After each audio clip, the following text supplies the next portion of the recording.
Olá, bem-vindo, caro Dawi, a mais um episódio da lore do velho mundo do Warhammer Fantasy.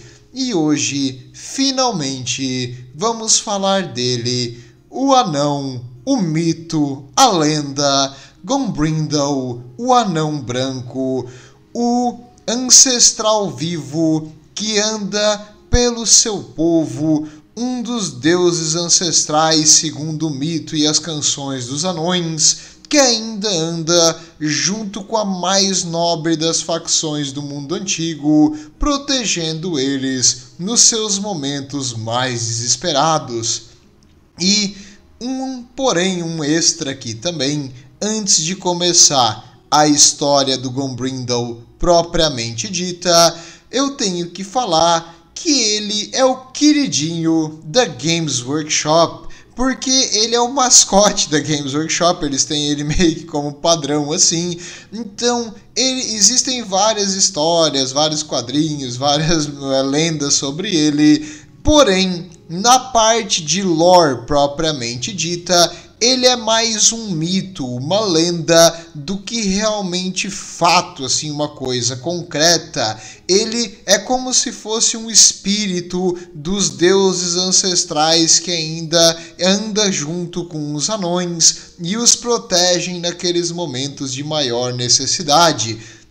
Mas também, como ele é esse queridinho da Games Workshop, ele ganhou uma quantidade de modelos muito acima da média, tem até um pirata e tem um modelo futurístico, então existem vários modelos diferentes, alguns mais legais que os outros, e tem até uma revista, aliás, a revista que fala sobre as atualizações, sobre modelos de pintura e coisas assim, é a White Dwarf, que é a anão branco, por homenagem ao Gombrindal. Então, quanto mais você sabe, e afinal, a lenda desse anão branco veio da onde? Quando começou essa história? Há muito tempo atrás mesmo, quando o livro dos rancores era apenas uma notinha bem pequena. Os anões viviam em paz e harmonia no mundo quando os deuses ancestrais começaram a andar com eles e ensinaram aos anões que eles deveriam se preparar e construir imensas cidades, fortalezas nas montanhas, meio que elas são autossustentadas, então elas não dependem de fora, e os anões conseguiriam segurar a qualquer calamidade naquelas caracs. Os anões seguiram os ensinamentos dos deuses ancestrais, não só criando formidáveis fortificações, mas também instrumentos, equipamentos, armaduras e armas de altíssima qualidade, de coisa que um patético elfo ou humano sonharia assim levaria centenas de gerações para eles sequer imaginar que isso aí existia. Então, os anões, sendo obviamente a facção mais avançada da época, era mais preparada para resistir às incursões caóticas que aconteceram no mundo antigo. Se você lembra das histórias já passadas do Warhammer Fantasy aqui no canal, você lembra que houve duas grandes incursões caóticas e nesse tempo os anões encontraram os elfos pela primeira vez. Quem dera o navio deles tivesse afundado e todos morrido. Bem, mas eles encontraram o navio dos elfos e eles acabaram cercados por homens besta quando eles estavam um olhando para o outro sem saber se eles podiam confiar. A resposta era não, tu não podia confiar no elfo, mas na época eles não sabiam, então não culpa os ancestrais. E nesse período, eles foram atacados por um enorme exército de homens besta e criaturas caóticas, e os anões e os elfos, pasmem, lutaram lado a lado como aliados, e isso criou uma certa amizade. Os anões, por serem essa raça nobre, imaginaram que os elfos também eram, e eles confiaram nos elfos. Grande erro, anões. Se eles pudessem voltar atrás, eles mudavam isso, mas infelizmente foi o que aconteceu. E depois das duas grandes incursões, os deuses ancestrais, conforme o caos foi retirado do mundo, desapareceram. Mas acredita-se que eles deixaram para trás uma herança, um descendente direto de Grunni. Grunni, o deus maior, o mestre dos artesãos e que ensinou os anões muito do que eles sabem, e Valeia, a deusa da fermentação, da família, da cura e de tudo que há de bom na sociedade dos anões. Então, esses dois deuses patronos eles eram casados e eles dizem que eles tiveram um filho e o seu filho ainda protege os anões até hoje. Essa é uma das histórias contadas. Porém, é mais aceito uma outra versão. Na época, o primeiro rei dos anões de Karaz-Karak, não era o primeiro rei dos anões, mas era o mais conhecido nessa época aqui, pelo menos o primeiro a ser relatado, o Snorri Barba Branca. O Snorri Barba Branca era um rei muito nobre, bem à frente de seu tempo, muito inteligente e era adorado pelos seus súditos. E nessa época, os elfos e os anões, eles tinham uma aliança, erro fazer isso, mas eles tinham uma aliança, e o rei Fênix, acompanhado com um emissário que iria ficar por um tempo ali em Karaz-Karak junto com os anões, Malakith. Os elfos vivem para sempre e o pai do Malakith, aliás, eles só podem morrer de causas não naturais, eles não morrem por idade. E o pai do Malakith, que foi o primeiro rei Fênix, havia morrido e o poder não passou para o rei Fênix, passou para outra pessoa. Desculpa, não passou direto para o Malakith. Então o Malakith ficou ressentido, todo mundo achava que ele iria tomar uma coisa assim, uma decisão precipitada, porque ele era meio cabeça quente, mas não. Ele se ajoelhou e declarou lealdade ao novo rei Fênix, então estava tudo certo. O Malakith aceitou de boa, todo mundo tinha achado que ele era uma boa pessoa, tinha um bom coração. Mal sabia eles o que ia acontecer com o rei bruxo depois.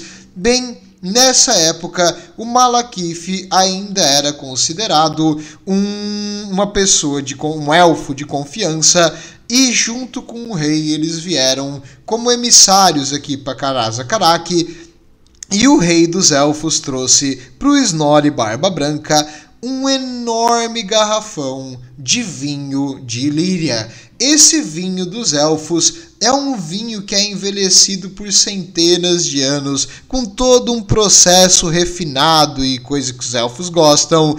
E esse vinho tem um valor gigantesco. É raro o nobre dos elfos que sequer experimentou uma taça desse vinho. Tem todo um esquema para deixar ele descansar na taça, tomar com uma taça de cristal, essas coisas que elfo gosta. Chegando com o garrafão ali, o anão vendo aquilo, recebendo um presente de bebida de álcool, ele respondeu como um anão responde e, para se mostrar agradecido para os elfos, pegou o machado dele, quebrou um buraco em cima do garrafão e tomou o vinho inteiro de uma vez só, derramando boa parte na barba e tomando com gosto. Que para um anão é assim que tu aprecia uma boa bebida. Os elfos ficaram se olhando espantado. O rei Fênix da época olhou pro Malakith e falou: vai, fica aqui, vai, fica, eu vou embora. E ele deixou então o Malakith aqui junto com os anões. E por muito tempo o Malakith e os anões viveram aqui, eles conversaram, ensinaram muita coisa um pro outro, mais os anões ensinando pros elfos do que a recíproca. Mas no final da vida dele, afinal, os anões não são imortais, diferente dos elfos, o Snorri estava do lado de seu amigo assim da vida inteira, o Malakith, e ele pediu para o Malakith um último desejo, ele pediu para ele jurar: jure, Malakith, que você vai fazer sempre o possível para que os nossos povos fiquem sempre unidos. Você jura, Malakith, por um bom velho anão? E o Malakith olhou: eu juro. E no caso, o Malakith fez aqui o juramento. Então, fazendo um juramento para um anão é uma coisa sagrada. E no leito de morte, então, o Snorri ele morreu feliz e alegre, contente sabendo que o seu nobre amigo poderoso Malekith iria para sempre preservar a união entre os anões e os elfos. Se tu já viu os meus vídeos passados, tu sabe que não foi bem isso que o Malekith fez. O Malekith acabou sendo envenenado pela cobiça de poder e por um artefato mágico caótico e pela mãe dele, que é uma bruxa, e no caso eu sempre esqueço o nome dele, a Moratti, isso. E ela fez a cabeça dele para que ele queresse mais poder e que o trono era dele, ele deveria ser o rei. Ele acabou assassinando o rei Fênix e fez os elfos entrarem numa guerra civil que quase destruiu o Tuan, mas eventualmente Malekith e seus seguidores fugiram para Nagaroth, que é no novo continente no norte de Lústria. E, enquanto isso, os elfos em Utuan elegeram outro rei Fênix, que era um rei para aquela guerra civil, e ele queria se mostrar poderoso, e ele queria se mostrar assim acima dos outros elfos, que nem todo elfo faz, e das outras facções também. E nessa época o Malekith fez um plano. Ele mandou os seus elfos, no caso seus soldados que lutavam por ele, atacarem e matarem os navios e as caravanas dos anões e deixarem evidências de que tinham sido os High Elves, os elfos nobres ali de Utuan, que fizeram esse ataque. Os anões então enviaram emissários para tentar conversar com o rei Fênix e exigir que os elfos respondessem pelos seus crimes e pagassem as famílias das vítimas. Naquela época, o rei Fênix, idiota do jeito que ele era, decidiu que ele não podia parecer fraco e ele fez o maior crime contra os anões. Ele cortou a barba dos emissários, que isso é pior do que matar um anão. Tu cortar a barba dele, ele não tem mais um lugar na sociedade, porque é esperado que um anão morra lutando, mas não perca sua barba. Então, quando isso aconteceu, foi uma coisa imperdoável e os anões entraram em uma guerra aberta contra os elfos e o Malekith foi o único que se deu bem nessa situação, porque os dois povos perderam muito da aliança que fortalecia os dois, e agora, enfrentando um contra o outro, os dois ficaram mais fracos. Mas os elfos perderam todas as suas colônias no Novo Mundo, e o rei Fênix babacão aqui perdeu a cabeça por um machado de um anão. Então, a vitória, meus amigos, na Guerra das Barbas é óbvia e é dos anões. Parabéns, um grande salva de palma para os nossos ancestrais que lutaram sem pausa e derrotaram esses malditos elfos.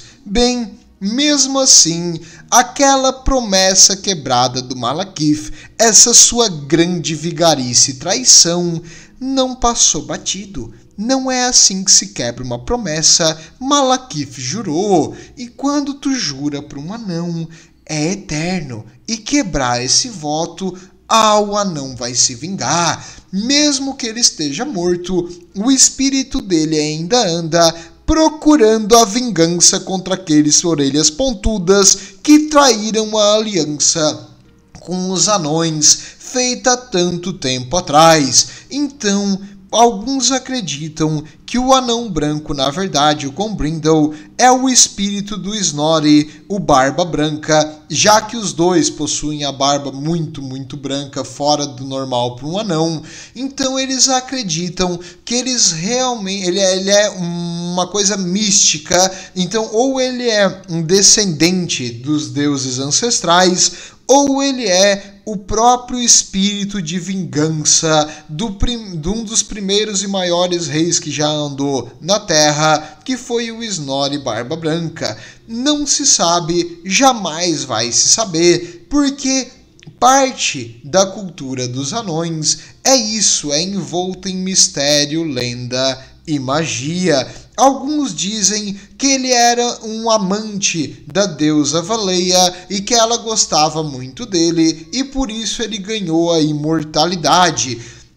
Não sei, possível, eu acho mais legal a história de que ele é um descendente dos deuses ancestrais e ele é o espírito da vingança que vai vir contra qualquer um que ameaça os anões. Então, quando tu enfrentar essa nobre raça, saiba que existe um anão que vai estar sempre vivo, sempre emputecido e com um machado enorme, e ele vai te caçar e um dia ele vai te achar. Bem, ele já participou de diversas batalhas contra os inimigos dos anões, geralmente no momento que era mais necessário. Existe uma história e com um anão que passou por essa parte, só que ele não deu o nome dele no relato.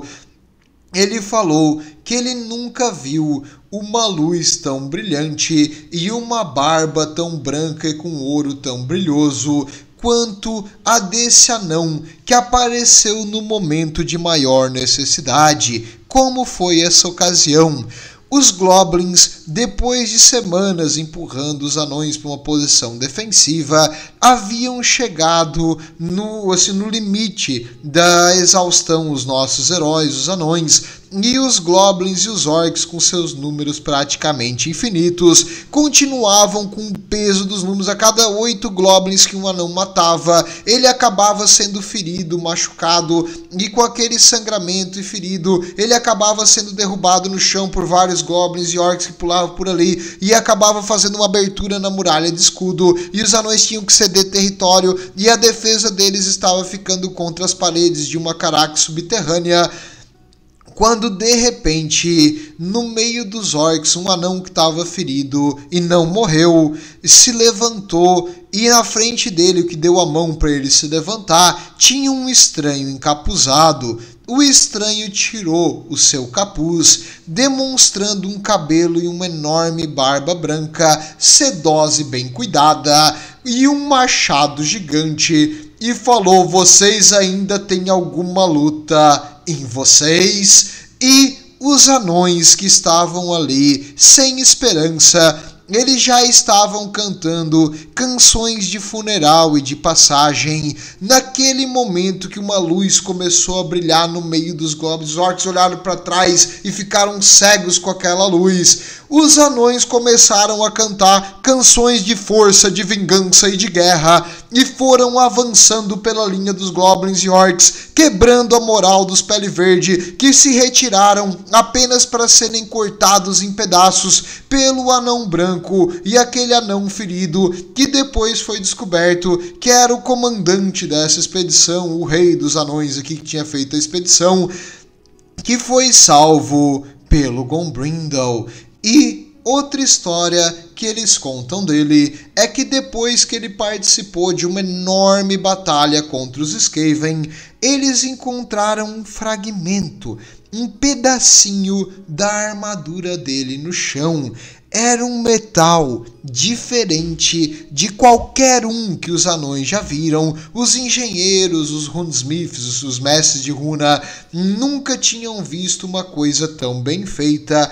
E eles deram um nome para esse metal de Glimril, um dos nomes dos deuses ancestrais. E essa armadura de Glimril é que o Anão Branco usa, praticamente incortável por qualquer metal. Então ela absorve lanças, flechas, machados e ignora esses ataques pela sua constituição e resistência incrível. Se tu não consegue cortar, tu não consegue matar ele, e ele vai te atacar de volta com muita violência.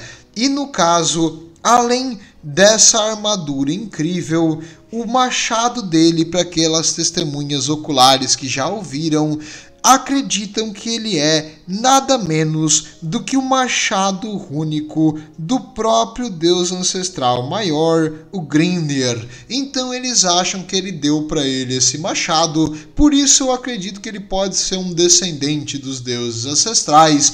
E esse machado impressionante cava assim, as fileiras inimigas com uma facilidade que só uma arma rúnica mestra consegue fazer. Essa obra-prima dos anões é mais potente que um tiro, é mais forte que pólvora.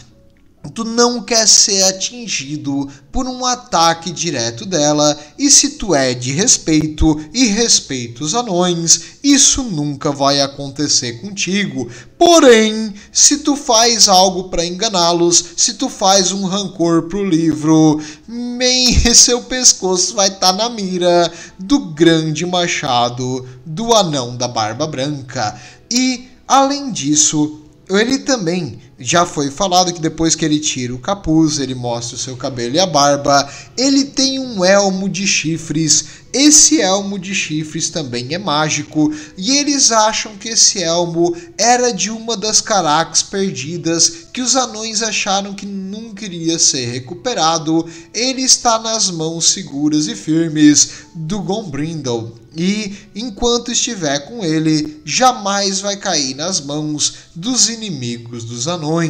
Diversos relatos e canções de batalhas que ele participou contra Skavens, contra Homens-Besta, contra Seguidores do Caos, contra Pele Verde e contra Anões do Caos, contra qualquer coisa que tenha ameaçado os nossos anões. Outros relatos é que ele anda por aí como um mendigo encapuzado, e quando ele vê um grupo de viajantes, principalmente dos anões, óbvio, ele conversa com eles ao redor da fogueira, ele pede uma bebida e tal, um pouco de comida de vez em quando, mas é mais a bebida. Nossa, como ele gosta de beber.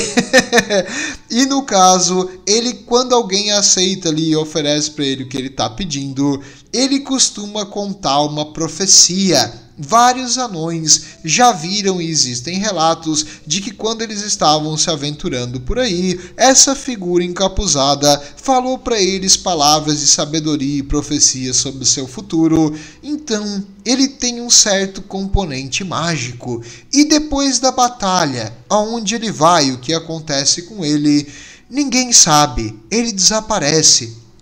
Quando ele aparece numa batalha, o coração dos anões bate 2 vezes mais rápido, um fervor, um ódio, uma adrenalina, uma sede de vingança corre nas suas veias, e eles avançam sobre as linhas inimigas com uma ferocidade que, olha, eu não queria estar na pele dos inimigos deles, porque eles não vão deixar sobreviver nenhum. Talvez os que corram muito, muito, muito rápido consigam sobreviver, mas em geral, quando ele aparece, a batalha costuma ficar decisivamente nas mãos dos anões. Fora que um anão enlouquecido cortando dezenas de soldados inimigos nas linhas de trás também é meio assustador. Então, em geral, é difícil o exército inimigo que sobrevive quando ele aparece. Além dessa habilidade incrível, ele também tem esse aspecto meio místico, meio de lenda, de desaparecer e ninguém sabe aonde ele vai. Alguns falam que nos halls das Carax à noite, uma figura solitária de cabelo branco e barba branca anda entre os anões, sim, sozinho no meio da noite, mas ninguém realmente sabe aonde ele vai. Essas histórias, todo anão que se respeita passa para os seus filhos desde que eles começam a entender, desde que eles criam os primeiros pelos da barba, que é mais ou menos que uns 3, 4 meses de idade. Então, a história do nosso legendário Gombrindle é essa. Ela é mais o espírito dos anões. Ele representa o que eles são como facção, o que eles acreditam e o seu fervor para se vingar. E uma última história, antes de terminar aqui as histórias dele, é que teve uma ocasião que alguém perguntou para ele quem era a mais bonita, a Alariel ou a Moratti. Ele olhou para a pessoa e respondeu: uma elfa? Você tá me perguntando qual elfa é a mais bonita? Eu vou te dizer, alguma delas consegue segurar um machado? Alguma consegue tirar um leite de cabra da montanha? Ou ficaria do seu lado numa parede de escudo? Não, você não ia querer ter uma delas do seu lado numa parede de escudo. Primeiro, porque ela é uma elfa, e elfos não são confiáveis. E segundo, porque ela é mais fina do que a minha paciência. E ele depois falou, além do mais, elas não têm barba, porque tu sabe que até as mulheres dos anões, ela é todo anão, nasce com pelo no rosto, inclusive as mulheres. É isso que faz o anão ser mais respeitoso, a sua resistência, a sua força física. E eles também veem isso nas mulheres, eles gostam de uma mulher com mais encorpada, digamos assim. E essas elfas magras, não, isso aí, ignora, meu amigo, tem coisa melhor no mundo. Então, o Gombrindle, um poço de inspiração. Eu imagino como a GW é da Inglaterra, que o Gombrindle é tipo um escocês, que ele gosta um monte de beber. Ele tem assim um sotaque forte dos anões. Então, em geral, ele é bem legal. E quando os anões estão no seu momento de maior dificuldade, quando a esperança parece perdida, ele costuma aparecer e salvar o dia, além do fator legal de ter um deus ancestral ou um espírito da vingança andando por aí, protegendo os anões. Eles também têm um mito, uma canção, dizendo que antes das batalhas, o anão branco, o anão da barba branca, olha por eles. E vários dos vigias da noite dizem que ao redor dos acampamentos dos anões, ele vê uma figura encapuzada, olhando para eles à distância e seguindo eles no seu percurso. Se realmente isso existe, ou é só uma história para levantar o coração, o espírito e a moral dos guerreiros, bem, vou deixar para você decidir. E esse aqui, dos modelos que ele tem, que não são poucos, é para mim o mais legal. Ele sendo erguido pelo Gotrek Joseph Bugman, o mestre cervejeiro, é muito divertido. E esse aqui é um dos modelos que, se fosse para botar numa exposição, eu teria botado, se eu conseguisse pintar. Ou se eu convencer a minha esposa a pintar para mim, que ela tem infinitamente mais habilidade manual do que eu. Bem, mas é isso, caras. Vejo vocês na próxima. E lembrem-se, se tem uma coisa que faz o Fantasia ser a mais legal das settings, no caso dos universos, é os anões. Os anões não tem erro. Tudo de bom. Vejo vocês na próxima. E Sigmar e os deuses ancestrais protegem.